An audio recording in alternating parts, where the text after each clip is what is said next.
But before we get too deep, there is a note I want to cover. Yeah, so I realize that this is a terrible PowerPoint slide, but I think that this is something that's really important and I didn't want it to be taken out of context. So a lot of games have players start on a level playing field. That's awesome, right? There's little to no barriers to success that might exist in real life. So in real life, people don't start out on a level playing field. There are lots of things about the way you were born, what you look like, the family that you come from, the country that you're born in, the languages that you speak, right? All of these things that because of who you are and how you are, you might run into barriers that other people don't face, or you might have privileges or stepping stones that other people don't get. That doesn't mean that working hard doesn't matter, but games kind of can wash over that. And even though we're going to talk about how having a growth mindset is incredibly useful and can help individuals succeed in the face of adversity, it still doesn't erase the fact that adversity and discrimination is a problem. So I want to make it really clear that we're not saying like, it doesn't matter that you're discriminated against, you should just try hard. Is that fair? Can we all kind of start on the same page there? Okay. So thank you. Games simulate life, but not perfectly. So define what a growth mindset is a little bit, but I don't think we've spoken enough to what a fixed mindset is. Adam, you kicked it off a minute ago with a good definition, but does anyone want to add to that? So there's a couple of different ways to think about fixed mindset. Like I said before, one of the best ways to consider it is when you encounter a problem, a challenge, a setback of some sort. How do you respond to that? If you think you can, with harder effort and work, and there are some sociological and systematic things that are barriers at work that we cannot fully address in this talk, but when we encounter that and we say this is just the way things are and I can't do anything to overcome this, that is a fixed mindset. There's another way to think about this that I really appreciate, and I can tweet. There's a great YouTube video that explains some of this that I'll tweet out after the talk is over. But we look at this also in terms of internal or external locus of control. And this is a really interesting parallel to fixed and growth mindsets because it has to do not only with how we face adverse situations, but also how we interact with success. Whether we think our successes are because of our hard work or because of our innate strength. So there was a study done, I think it was at Stanford, where they took some kids, some 5th grade students, and had them do some puzzles.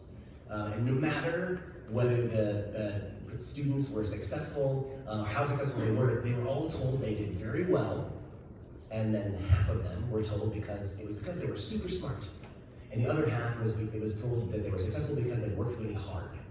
And then they observed them in future examples of them working on puzzles. And those that were told they were very, very smart actually didn't work very hard in the future.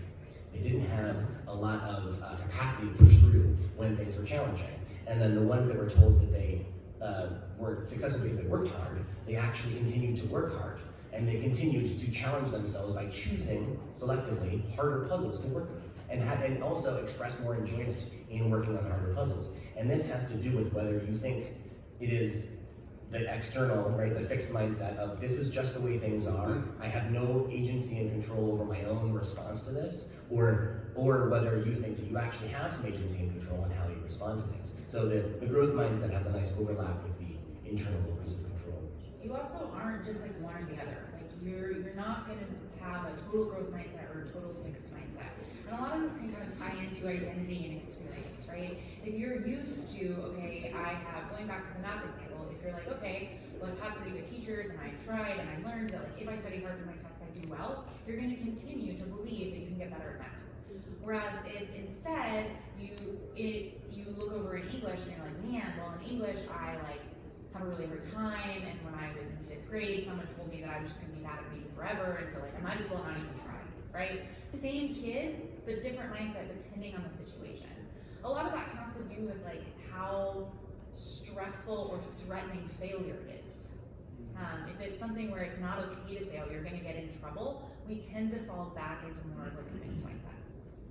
Yeah, and it's also not something you're constantly in one or the other group.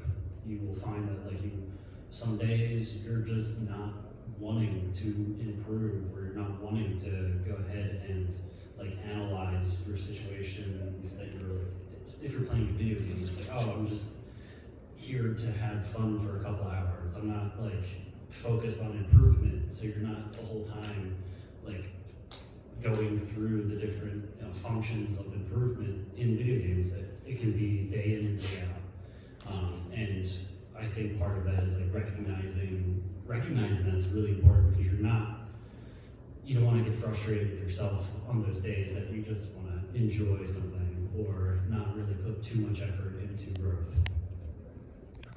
Exactly. So a growth mindset isn't necessarily a constant. It's going to vary based on the context and like not just the day for a certain activity, but also which activities we're engaged in. You have a growth mindset about one topic and a fixed mindset about another. It can be a moving target. A couple facts I think from one of the studies Adam mentioned, as well as another one in 2016.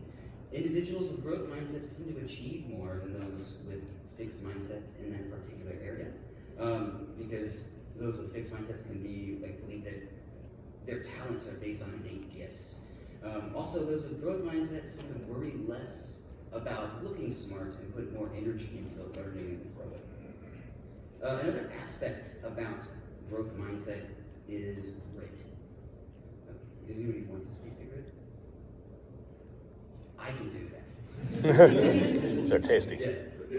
Grit. And by the way, we're going to be putting out some concepts throughout. We're going to do our best to define them every time they come up. But if I say something like grit and we don't define it, I'd like you guys to throw up a T for terminology, so that we are prompted to let you know what we meant. Does that seem fair? Yeah. Yeah, I got a lot of nods. Okay. So grit is perseverance in the face of challenges and adversity, or passion and perseverance for your long-term goals. It's a huge part of having a growth mindset and getting to point B, whatever that is for you. Another aspect is this concept called Kaizen. It's this idea that continuous improvement based on small, ongoing, positive changes. Small changes consistently over time lead to big differences and outcomes in the long run. So those are just two things that I want to bring up before we go any further. But okay, cool. We know what growth mindset is. Why is it useful? Why are we spending your time talking about that today? So there's a ton of research on growth mindset and how it's useful in a bunch of different settings. So in terms of sports ability, looking at video games, academic and business performance, and it's something that can kind of give you a leg up in terms of your performance and your ability to persist. I mentioned before that having a growth mindset does not mean that we shouldn't be dealing with barriers in society, but it does mean that people who have a growth mindset, especially those who have kind of growth mindset and grit, are more likely to be really successful, even when we take into account the adversities that they may be facing. Yeah, and if it's something outside of you're looking to just benefit in a video game or a role-playing game, it can just be something that you are a goal, in game or something.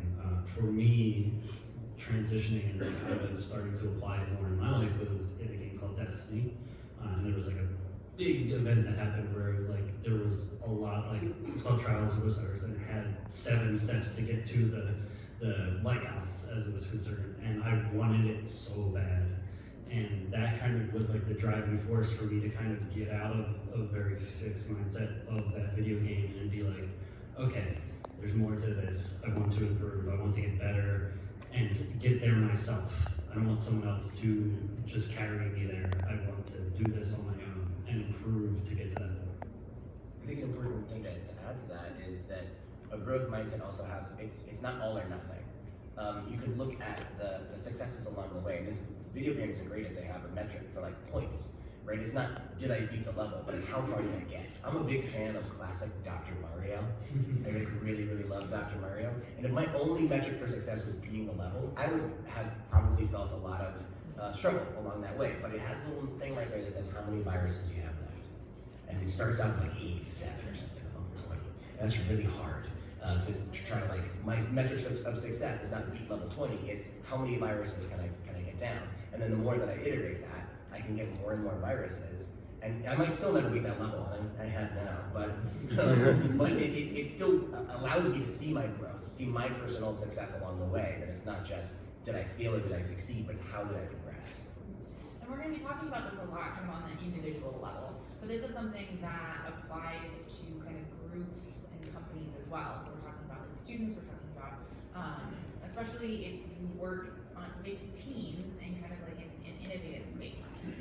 If you're a creative person, or you're someone who's trying to do, I don't know, science, what happens if you can't fail? You can't move forward, right? So there has to be some space for failing and learning from mistakes.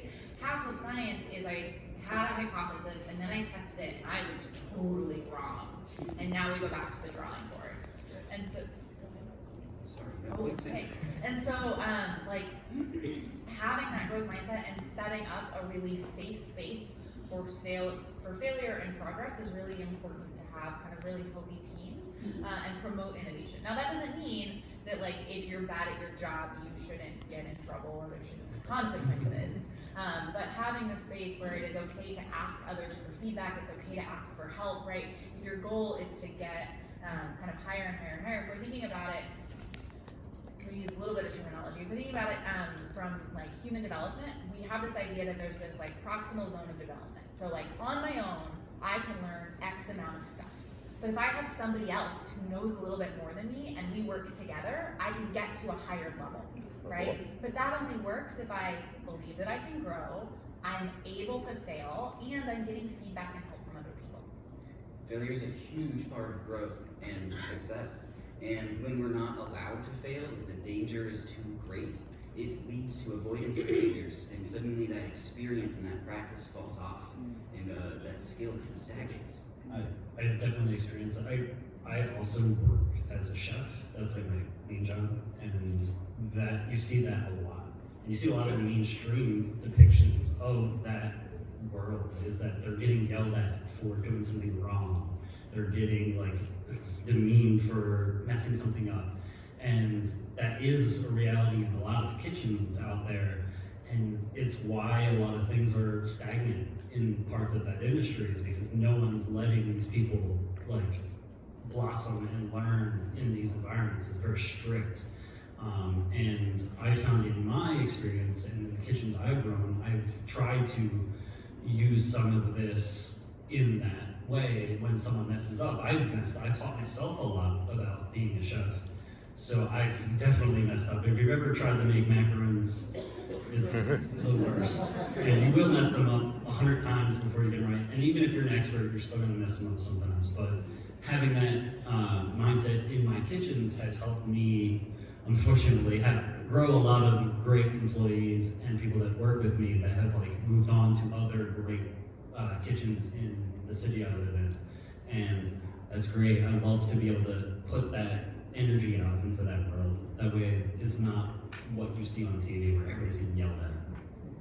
To piggyback off of that, I would like to talk about a 2016 study about how growth mindsets are really helpful on the business side, and they're good for companies. When entire companies embrace a growth mindset, their employees report feeling far more empowered, far more committed.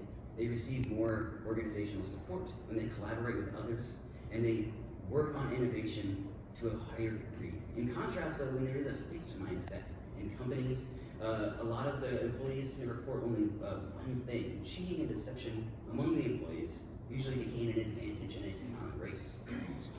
So it is so important to be able to incorporate that. And we are focusing a lot on gaming and sports, academic, business. That's what's up on our side, but that's because that's where the research has been. Like, that's where we can say, without a doubt, we've proven it. But it's not that that is an exhaustive list where that's limited. Growth mindsets aren't limited to those areas. I think it's an important point to acknowledge. Can I ask a question from the audience real quick? How many teachers do we have in the audience? People who work in education. This is especially valuable for those of you that raise your hands, because we want to instill, as Elizabeth said earlier, there are some students who can thrive despite setbacks. And we look at this in terms of resilience. We want to help those students, regardless of their situations, succeed. And we can help build that so that they can thrive over that. And one of the things that's missing in a lot of educational paradigms is building the growth mindset. Oftentimes, we look at success criteria. You have to get this grade to pass. If you can get this grade, you failed. And I worked with students. I was a classroom teacher before I worked with Games Grow, and that was something we had to work really hard on. I had to get in conflict with my supervisors who were looking at, they need to be at this grade reading level. If they're not at this grade reading level, my job success is in jeopardy. I might not get my contract renewed if their reading level is not here. Doesn't matter if I brought them from here to here. If they're not here, that just is not good enough. And I had to work against the system. A lot of the systems in our lives are perpetuating a fixed mindset. So sometimes having a growth mindset is like an act of defiance against the systems that try to keep us down. I have a question for the panelists. Is developing a growth mindset as simple as putting in effort, being proud of that? Just figure something like bootstraps.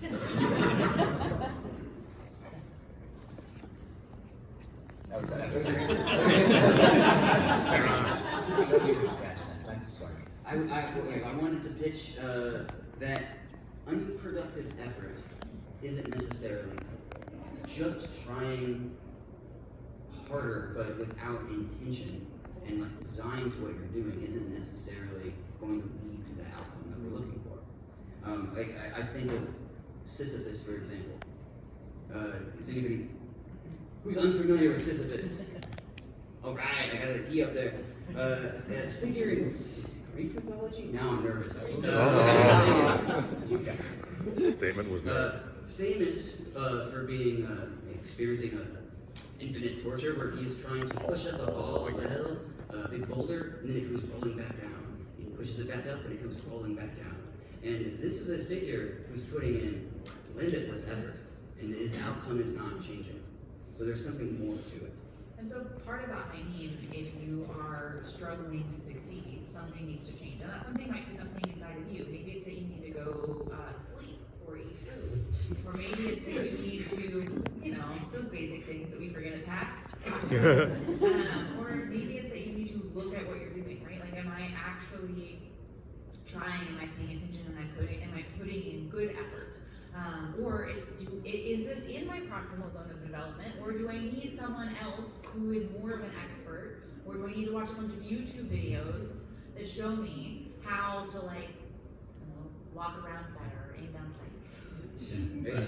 I was gonna say intentionality is super important. Like when you're trying to improve in these areas, like something like every PlayStation, Xbox out there has the ability to record like the last 10 minutes of something you did. So that's super easy, like a super easy step to do if this video games is something you're trying to improve at. Just record whatever match, whatever thing you just did for the last half hour and watch it back. I know myself, I watch a ton of YouTube. So it's like, if I wanted to improve in something, I will watch my gameplay back and analyze it the way someone else would. Be like, all right, where did I rush into a room and lose this gunfight or something like that? Those were super important, like steps getting myself to the lighthouse in Destiny. I actually, Swain gave me that advice years ago, and I learned from watching my own gameplay back. I just die and I respawn and I run back to where I was and I die in the process because I was too busy trying to get back there. And it was a lot of effort and it wasn't changing anything. It was just like kind of mindlessly and without intention. Lemmings.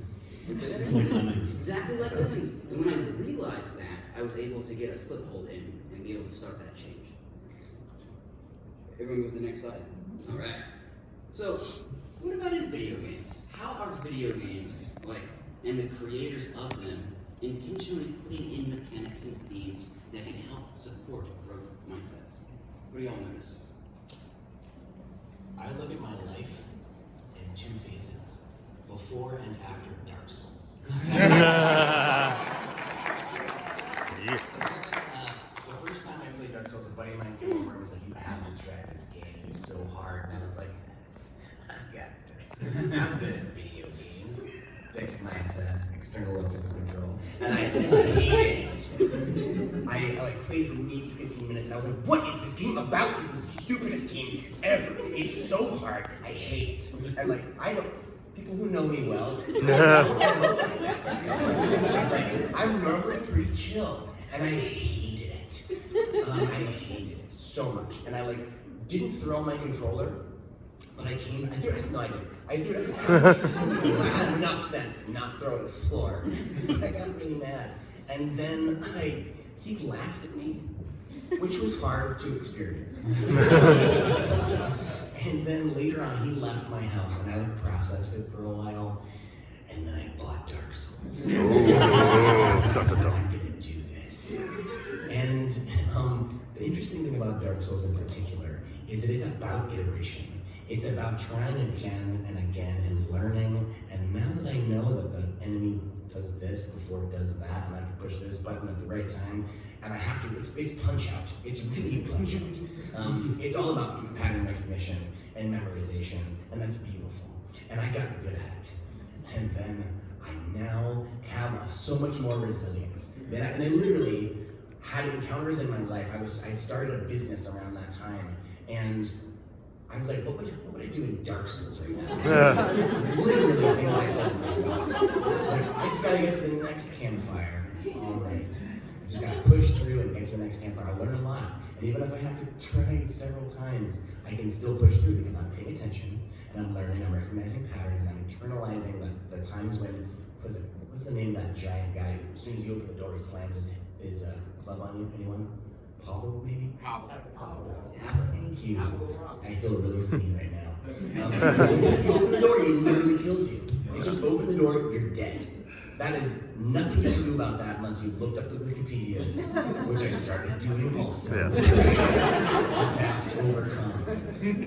And playing Dark Souls literally did give me the strength and resilience to push through a lot of challenges in my relationships, in my grad school, I think at the time, and in starting a business. Thank you, Dark Souls. Yeah. I think it's real simple when you're like, I started looking at like Wikipedia stuff. It's like, as soon as you start opening another tab, you've started growth mindset. Like, I have my video games going on here, and I'm like, all right, over here, what is the thing I need to type into YouTube real quick?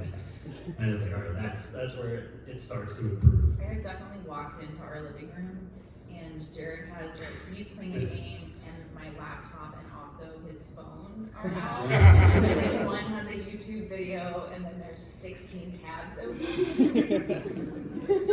Sharing is caring. That is true.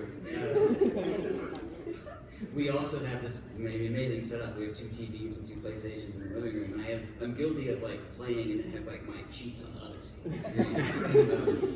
But the talk about Dark Souls actually brings me to the first point: low risk of failure. And it can be a huge risk in Dark Souls, I know. But one of the things about that is like once you've completed the level and all that's left is the boss, and you're probably not going to beat the boss on the first try. All you got to do is rest at the bonfire and run back to that boss. You get to a point where you can run and you don't lose or even engage in anything on the way. Sometimes they're right next to the boss. So you can lose and then start right back over, and then lose and then start right back over. And that low risk of failure is a very low hurdle where that avoidance behavior doesn't come up quite as much. Also, to take the next point, the direct message is about growth through failure. So, like, sometimes there will be cutscenes that are literally like, every time you die, you're learning more, right? Or in Pokemon, whenever... Not in Dark Souls. Not in Dark Souls. Yeah. No. You just learn through pain. But like, every time you beat a trainer in Pokemon, you beat Hop again, and you just feel like a monster. Right? How does he respond? He's never like, I guess I should give up now, right? Sometimes you wish that he would. But he's like, oh man, like I learned something, and like now I'm gonna go get stronger, or now I have a really good idea of how I can beat you next time, right? Like, you're getting this very direct message from him, and then basically everybody else you beat the crap out of in that game, that like, oh, this was really valuable for me. Like, yes, I'm bummed that I lost, but now I have the knowledge that I need to move forward and to get better and to improve. I think one of the most common ways of responding to failure in video games, especially nowadays, is just like vehement anger outwards. Like their internet is laggy, that person is cheating, and it's so common. It's some of the most commonplace talk when you're, especially now in the world where we have Twitch and we have all these like personalities putting it out there, and there are some very influential kids watching these personalities and they're seeing this anger outwards, and that person could have some innate abilities where they're really good at the game and that's why they're watching, but they have a poor mindset when it comes to growth, and they have this very fixed, like, it's never their fault mindset. And as soon as something bad happens, it's right back out, like, that person's cheating, they have this gun that's OP or something in the game, and it's like, no, we're all on the same, playing field here for the most part. Those things do happen, but you're pointing it in the wrong direction, and that's what got me a lot. Like when I was right before I started trying to do trials in Destiny, I was like very like angry towards like certain like OP guns in the game, and I was like, why is that person using it? Like, don't they have any like self-respect or something? And it's like, no, that we all have the possibility to have that in the game, and you should use it if you want to improve. And that anger is really protective, right? Like if I'm angry at them, then I don't feel bad about what I just did. But that also keeps you trapped, right? Like it keeps you safe and it keeps you in the same spot. So you can't move forward unless you're willing to kind of look at that anger and see what it's maybe covering up. There's a few other mechanics in games that we haven't mentioned yet that I'd like to rapidly acknowledge. And if you guys want to add to that, please interrupt me as I go down this list. But I'm thinking of dynamic difficulty adjustment. I think in Tetris, how it responds to what you need in that moment. I'm thinking of the classic game over screen. We've all seen it. And when it comes up, it says continue or quit. And almost always we choose continue. Like we're opting in to trying again, and that is a hugely important and often like not even noticed experience. Progress tracking. Adam, you talked about this, but being able to see the numbers. Like I could only get 10 viruses gone on level 20 this week, and next week I can do 15, and the week after that I can do 20, and I can see and track this change, and it's very encouraging. Grinding. We need to grind, basically repeat a task to gain experience points. What's the best method? It's a rhetorical question. It is to seek out enemies at the edge of our current abilities. Adam, when you were playing Dark Souls, you needed to be stronger. You didn't go back to the very, very beginning, I assume, because that's not effective for your time or for your growth. Sometimes I did actually, because I wanted to feel powerful. Of So that guy that killed me in one shot, I'm gonna go back there. I didn't fight Misty in Pokemon until like I was level like 30. And it's like, alright, we're good, we're gonna coast through the next 5. But I will argue that serves a different function. What we're seeking out is optimal challenge if we're trying to enhance our abilities. Games that provide us an early taste of advanced power or knowledge, like, I don't know what percentage of games do this, but it's a very common trope where we turn on a game for the first time, we've got all of our abilities right there, we feel great, we beat the first level, and then they're all taken away. And that's a bummer, but it also gives us that taste of power, and we have that carrot to chase as we grow and expand. I think I finished my list. Yep.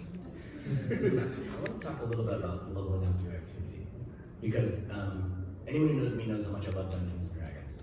I play a lot. It's also really misleading sometimes, because you level up through getting experience points, and then when you level up, you get interesting skills and abilities. But sometimes they have nothing to do with anything you've actually done. So I just killed this giant spider inside a dungeon, and now I'm better at lock picking. That's not how the world works at all. I don't think I never fought an actual giant spider, but I don't think it's going to teach me anything about luck. We are in the arachnid. What is that? We are in the arachnid. Oh. Pincers. Whoa. So there are times where a game might be misleading in that capacity. It might be the game set us up to feel it or believe that the world is a certain way, and then we have to navigate the world of not having those things. In D&D, there's ways you can sort of modify it. I had a player who loves WWE. Wanted their character wanted to have a wrestling thing. Was like, I want to do a power move. Cool. Right. Yes. Grapple check. And you want to turn into a spider and climb on the ceiling and then turn out of a spider and then do an elbow drop from the ceiling. That's awesome. Yes, please do it. But you're learning how to do this. You've never done an elbow drop from the ceiling before. So before you can become proficient at this power move, we're gonna have I made a little grid where you have to do it enough times. And every time you do it, you're gonna struggle. But every time you fail at it, you learn a lot. I stole a little bit from Dungeon World, in that it's a thing you actually have to learn how to do through failure. You learn through failure, and then it meant that this player did a lot of power bombs. And now they're proficient at it, but they were excited about failing at it, because failing at it is worth more than being good at it at the early stages of it. And I think there's really important to think about how games set us up to believe certain things, and then how we also have to struggle outside of that. We talk about how much I love video games that have success criteria. I work with people, and working with people has very little success criteria that's overt. I don't say, wow, I worked with a session of 4 socially challenged kids, I was 84% proficient. I got 16% to grow, that's pretty good. Yeah, but like, I take a scorecard on my therapy sessions. You got feedback? It's so nice to have feedback, and video games provide us that immediate feedback that gives us an opportunity to develop a growth mindset. It's taking that outside into the next context that can be kind of challenging, where like, some days I struggle and I have to go to the early levels of Dark Souls to feel like I'm good at something sometimes, because the world doesn't always provide us that kind of immediate feedback that the video games do.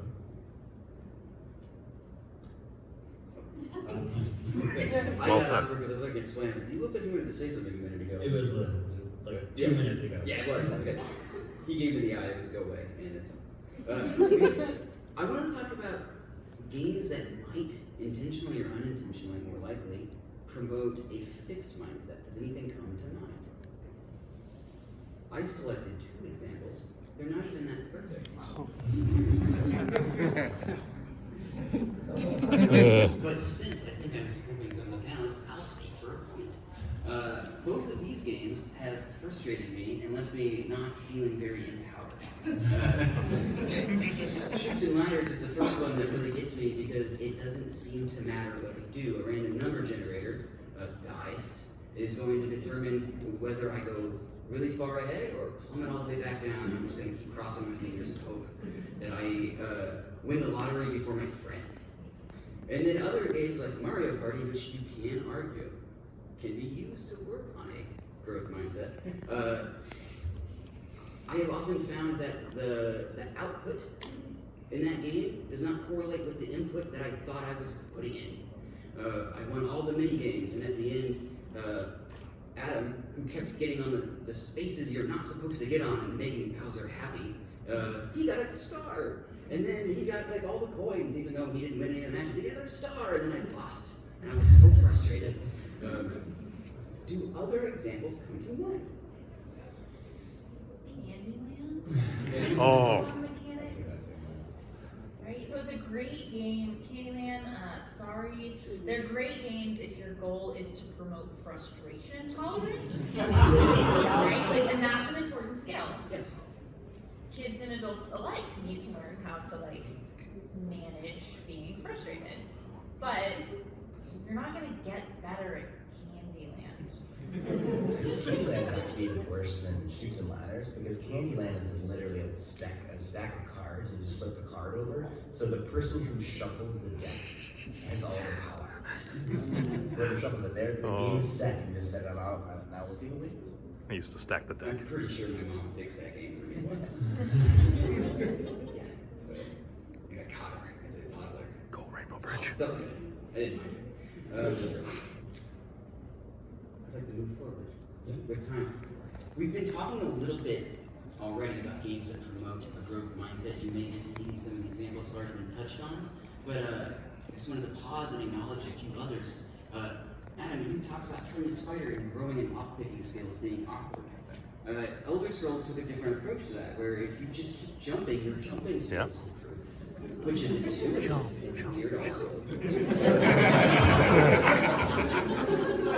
So by the end, he's like, why are you locked every way all the way through town? I don't know. Rock Lee. Yeah. I'm glad that's resonating with some. But I want to look at this. Have you said most of what you hope to say about some of these games? You have a final opportunity to call out a few examples. I mean, I already talked a lot about Destiny, but that was definitely one that kind of showed me that there was a lot to grow in. And especially with the addition of like any game has like a ranked mode has always been like really great for me because that's you can see your growth in it. And if you do poorly at some, like the first few levels are a little bit easier, like you're in bronze and that's, the bottom, but like it's easier to go up at that point. You have no negative effects.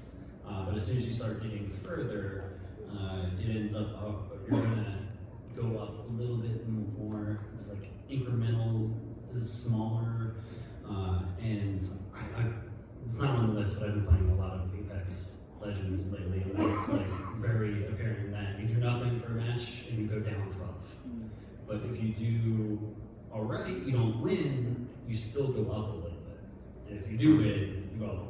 And games like Apex Legends also have mechanics built in to train you to be better. There are daily and weekly challenges that you can opt into, and you'll be rewarded for doing them. But the fact that you did them is training you to engage in the game at a higher level. And it also, like, well, especially with that game, it gets you out of your comfort level and puts you into, like, a different legend that you don't play ever. Right. Oh, if I want to get the experience points, literally experience, I have to play Bangalore, who I don't like playing at all, but we're going to do it for 5 games and hope that I do the thing. And that's growing outside of your comfort zones. And you're also getting that immediate reward for just trying, right? And sometimes that's really important. If your goal is to stay in a growth mindset, but you're always failing, because you're always reaching a little bit ahead and you're not getting any positive feedback, it's gonna be really hard to keep trying to grow if it feels like nothing is getting any easier. And so I really like it when games have, so like Destiny does it as well, you've got some things where you get points and gold stars and you go up in rank because you literally just played Crucible a lot. And then you've got the other end where you have to like actually win. You have to do well, and then you get to go up. And so that's really nice because it's helpful for players at a bunch of different ability levels and at different places, right? Maybe today I don't want to like really grow, but I do want I want to touch that controller again because I haven't played in a little while and I don't want to kind of lose out on that. Before we move on, I just want to acknowledge the mountain in the room. Celeste. I actually was talking about that. Oh, you were? What I really like about Celeste, the same friend who told me about Dark Souls told me about Celeste. Is Good friend. and Super Meat Boy and Cuphead and all the really hard games. And what I really like about Celeste, bringing it back to the growth mindset, is that the variable skill difficulty is so variable that I would, even in the course of a single playing session, I played on an airplane, 5 hours it takes to fly from Seattle here. I can get exhausted and start feeling like I am not good at this game, and then I can put it on easy mode and just clean it up. And I love doing that. And that way I can still feel successful. I can still feel like I'm getting closer to my goal, and then send it back. Okay, I've built that confidence back. I'm gonna switch it back to regular mode, and then after you beat the game, you can play it on extra hard mode where it's so hard. Insane. And that's so worth doing because that game has that replay value that helps you really feel like you're getting better. Another thing I was really impressed with about like Celeste is I can tune that variability so much. If I'm not really good at platforming, I can have unlimited jumps or invulnerability. The game is also very meta in that it is about a little girl named Madeline who needs to climb Mount Celeste and doesn't believe she can at first, but really wants to. You watch her growth mindset develop and blossom as she gains these skills and this confidence. And so the player and the character in the game are having a very parallel experience throughout that game. Beautiful, can't recommend it enough. One thing that's on this screen here, and stop me, Jared, if you want to talk about this a little bit later, but Dungeons and Dragons is not a video game. Sometimes it is. Dun dun dun.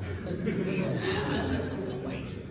Sometimes it's manifested in iconography of a video game. But the thing about Dungeons and Dragons that makes it so different is that there are lots of people playing together. And it's a very different experience to have a growth mindset, because sometimes your success criteria is not built into the game overtly, it's what the game master decides. And so it is important for the game master to also participate in helping the players develop a growth mindset. And some of the ways that we do that as game masters, we want our players to fail forward. That failure is not a static event that happens, but it's an opportunity to overcome, an opportunity for growth. So in situations where someone has a critical failure, very rarely do we, at Game to Grow groups, have like, it's just over, you're dead. Most of the time it's like, well, you didn't do that, but here's something enjoyable that happens. Like you're searching the room for a secret door, you don't find a secret door, you find a bottomless box of banana bonbons. Ooh. And they're mesmerizing. And then they have a bottomless box of bonbons you gotta deal with later. We'll also build in feedback, right? Because part of that is getting feedback from other people. And sometimes it's feedback that is more supportive than it is like you did something wrong. So one of the questions I like to ask at the end of games is like, we're gonna go around and you get to nominate someone, either a player or a character, that did something today that made your game more interesting. Notice I said interesting, right? Because it could be your character did something that totally bombed. It was actually really obnoxious, but I thought it was hilarious. Or at the time I was really mad, but the more that I think about it, it's now a great story, and I'm really excited about that. So those things like that can also help us reframe failure. Maybe we feel like we really let our team down, and yeah, we didn't help our team, but also our team thought it was hilarious, and that is helpful. So I hope at this point it got you excited about growth mindset, what it is, where it comes up in games. But when we get to a point where I want to develop a growth mindset and I want to become better at the thing I'm interested in, how can we leverage these ideas in the games that we are playing? What are some tips and tricks y'all have noticed to help foster and develop your skills? My favorite that I learned about a while ago on my podcast from a co-host of mine is called OODA loops. And that's a very simple acronym that you can kind of go through after the fact, especially if you're like reviewing gameplay or something. You can kind of start to notice your OODA loops, and it's a fun thing to just keep saying, OODA loops. It stands for observe, orient, decide, and act. And these happen on a broader scale within video games, life, all that. It happens on a very small scale. There could be 10 of them happening at the same time. But a very good explanation, I could just do it for a video game like Apex. You initially observe as you are dropping into the game with the other 50 players. You all have the same map, so you're observing your map. And you're seeing where like the high tier loot is, you're seeing how far away you could get if you are dropping from there. Is there like an initial hot drop? These are all things you observe right from the get-go. You can even, before that, observe what your teammates are. And then from there you orient yourself, you start to think about what on that map, where you want to go, the way to like drop fastest. Like how do you get there faster than the other teams? Where exactly are you going to drop? And then decide. You start to, talk to your teammates. You're like, all right, we're going to go here. And in that game, there's a great way of communicating non-verbally, and that's like pinging things. And you can start to ping things, and you as a group decide that you're going to go to this direction. And then finally, you pull the trigger and you act. You start to drop, and you find when you get there, you are starting to develop more OODA loops, or you go back to the beginning and you are starting to observe a situation. And within that, there's even more. So like gunfights in video games tend to be like, all right, I'm going to observe the other players. There could be a radar, like in your corner. These are all little tiny micromanaging bits. And when you find that you are tired, or you start to get into this like rhythm where you're just not paying attention, your OODA loops start to get sloppy. And you're discovering that, oh, I am just gonna run back into this room and not think about what I just learned from that previous encounter.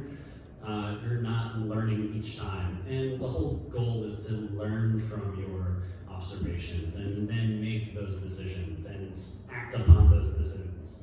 On our episode that we did about it, my co-host mentioned an episode from the podcast called Planet Money, and a very awesome episode called Tips for Spies, where they had actual spies come on their show and talk about experiences where, like in real life, where they encountered other, like, say they're behind enemy lines, and the one guy had a guy who like shoved him. It was just like a drunk guy, but he had to go through that little OODA loop in his head in real time. Is this a guy who's trying to blow my cover? And he had to like observe his situation and decide whether or not he's going to act upon this in a certain way. And he might blow his cover if he decides the wrong thing. So that small moment, like in that episode, you could see it happens all the time in real life too. Like, oh, I took the wrong train or something like that. It's something that great to learn in video games because there's very real representations in UI. Also very applicable outside. And these OODA loops, that it can sound complicated, but the whole process that scientists describe, it can occur within a matter of a second. And even as you're learning it, probably not, right? You feel like you're getting used to it, but it's something that increases in speed, becomes more rapid and like less. Like you have to be intentional on the front end for it to be automatic on the back end. I think is the best way to put that. My favorite quote from the episode also was, fast, simple decisions always beat slow, smart ones. And especially in video games, that is going to apply. Yeah. And OODA loops is a concept that was developed by the U.S. military, if I understand. It's something that's taught to servicemen to be able to respond rapidly and successfully. Can you say what those OODA stands for again? It's observe, orient, decide, and act. I'm gonna write that down for a friend of mine who needs to know that more. It also sounds like an amazing cereal. A couple other things that may be helpful. We talked a little bit about leveraging intentionality. Like, I want to get better at a specific thing, not just in general, in a vague way. One thing we haven't talked yet about is identify your strengths and weaknesses. What is it about you that might be able to help inspire you, or that could be leveraged to help you work on a skill? I took the VIA Character Strengths Survey when I was younger, a few years ago, and I learned that one of my main character strengths was I like to leverage gratitude. I find, what am I grateful for in a situation, even if that situation sucks? Like, how am I growing from it? And I latched onto that, learning that was my strength, and I was able to put that into more difficult situations and find my way out of them quicker than I used to. We talked about it right before we came in here, but doing it in real life character sheet for yourself would be great. Realizing your strengths, your actual strengths and weaknesses. Yes. So, I assume if I was put on a character sheet, my constitution score is not that high. And that's okay. It's just good data to have. I know what I probably should and should not do. I know where the boundaries are for myself. And that will help me be more successful broadly. And it's also a place to focus on if I want to shore that weakness up. We're also talking about their journey is also this concept of multiple intelligences. It's not just I'm good or I'm bad, I'm smart or I'm dumb.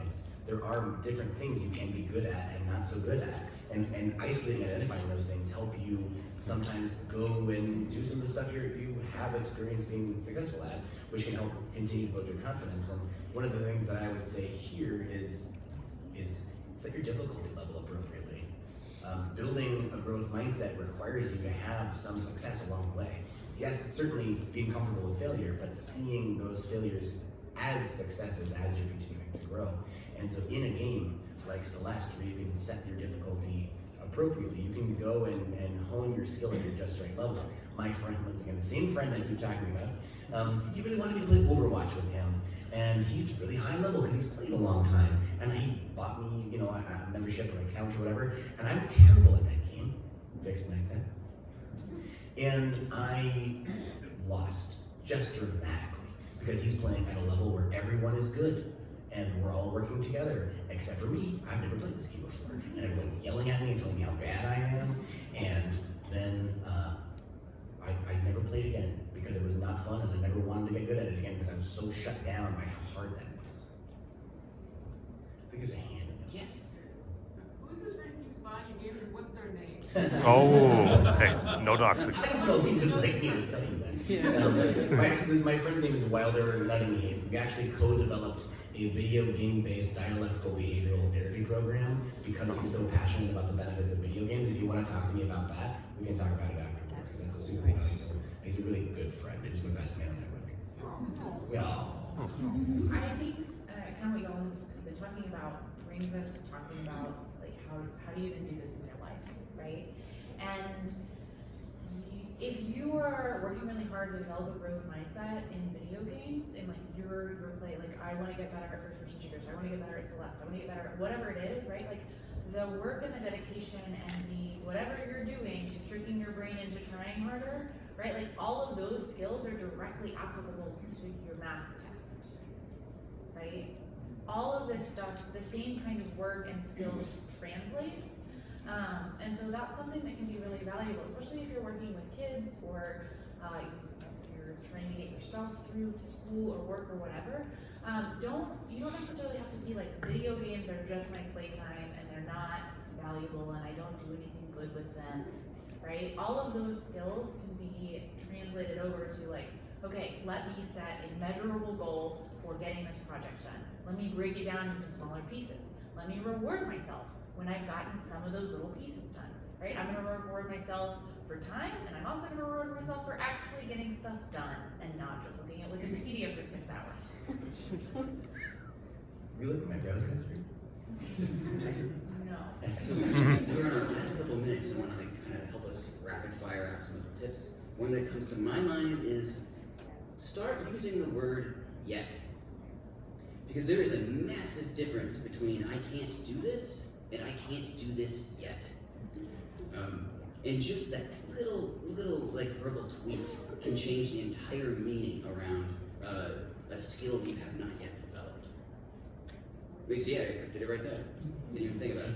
I think the way that we use our language really is very important. We define our reality by the way that we talk about it. And so just putting the simple, I'm not good at this yet, it changes the whole dynamic from strength to growth right there. I'm working on this is a great way to say that instead of I'm not good at this. Keeping that in mind. At the end of the Game to Grow groups, not only do we ask the question about what is the spotlight, something that made the game more interesting, but also what is something challenging or something you learned today. And that way we can frame that challenge as a success right there for that person who's playing the game. It was really hard getting all those low rolls. Yes, you rolled really low and you stuck it out. Therefore, we are reframing that event as a positive one, or something you learned is, wow, I learned that I can really be successful when I keep trying. In our last few minutes, I want to ask the panelists if there is one thing y'all walk away with, what do they want it to be? Swain, you want to start there? Sure. I would say shorten the time between those last 2 letters of the OODA loop, and that is to decide and act. If you can shorten the time there and make those decisions fast or faster over time, you're going to find yourself back at the beginning quicker too. I would say when you're getting frustrated and angry at yourself or other people, taking some time to think about what that frustration and anger is covering up, right? Is it shame that things aren't going well? Is it fear that you're not gonna get better or that you're not good enough? Because those things are probably keeping you from being more okay around both failure, but also asking for feedback from other people.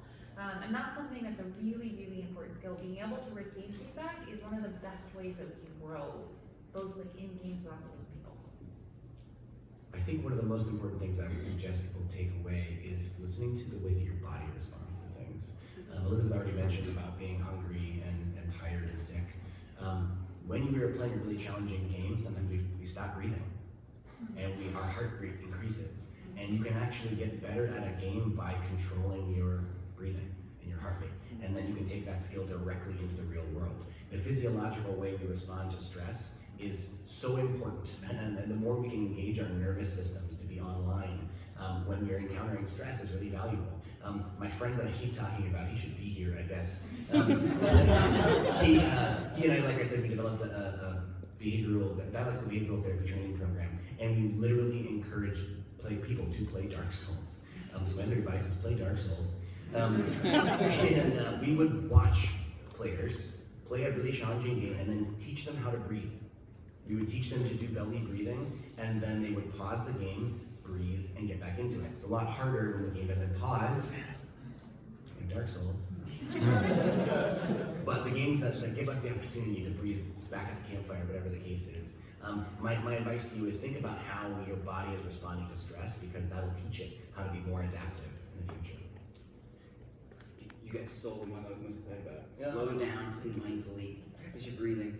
So what I want to say is, ask yourself, what can I gain from this experience?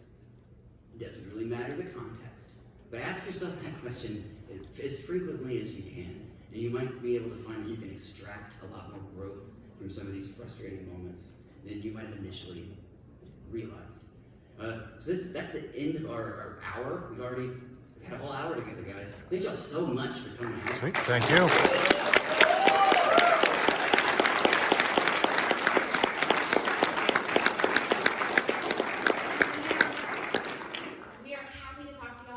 Right outside, but we will get in trouble if we stay at this table. So if you want to say hi, and we'd love to say hi, you can do it outside, or you can say hi on social media. Yes. And we didn't get time to do Q&A today because we just ran out of time. So if you want to ask questions, follow everybody on Twitter, because we're happy to continue conversations. Game to Grow is the official Twitter. You can follow that one for sure. But if you have specific questions, ask the specific handles on there. Thank you. Thank you. Sweet.